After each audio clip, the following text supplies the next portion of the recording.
Hi, second grade. Today I'm going to go over how to start a basic landscape for our Peter Bruegel inspired landscape unit.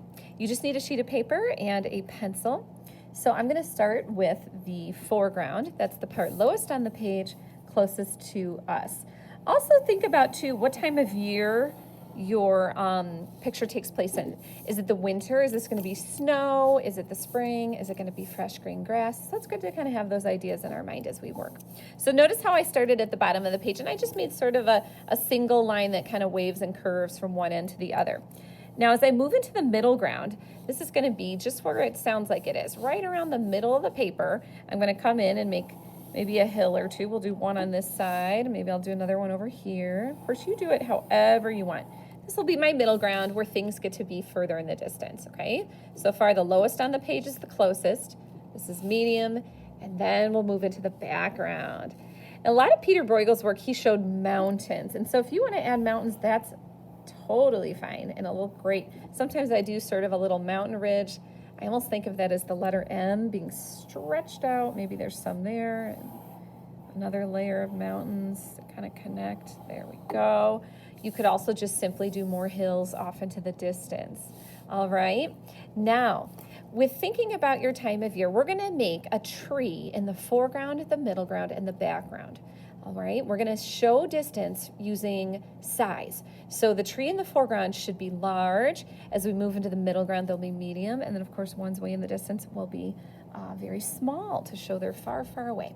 Okay, so let's start with just a regular kind of size larger tree. I'm going to go ahead and make two lines that we call this parallel. They go upward in the same direction, but then I'm going to go ahead and veer them off. Now, if you overlap over what you already drew, that's okay. You can always erase, and so we start with a pencil, right? And we'll be coloring all this in later anyway.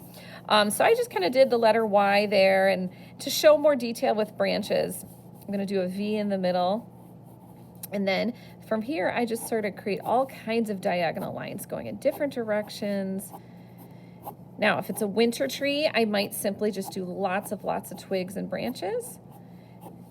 Maybe if it's a springtime tree, there's buds and flowers on the tree, things like that. Or maybe if it's fall, eventually you'll color it in with fall colors or show that some leaves are falling. Or summer, of course, just do it all green, lots of green. So that is one way to show kind of the start of a more realistic type of tree with lots of different branches and things going in different directions.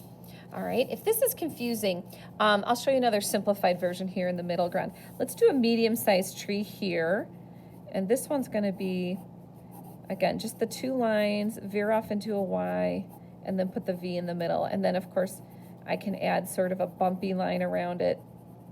Maybe every now and then there's a branch that shows, but this could be, again, a tree that has leaves on it for a different season, okay? For this up-close tree, I do like to just do bumpy lines, or scalloped lines, whatever you want to call it, and then kind of have a lot of fun with coloring that, and we'll have this overlap our view of the mountains because it's, of course, way up close. Okay, so there's that. Adding some more leaves to that. All right, and then finally add one or more really far away trees. So for this, I'm just going to simply make the letter Y and maybe a couple little diagonal lines, but it's so far away.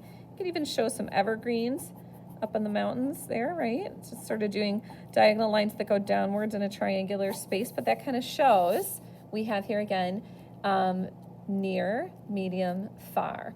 Okay, I don't need you to do much more than this for today. Practice this as many times as you need to. If you make mistakes, no worries. Erase or try again on another sheet of paper from your sketchbook.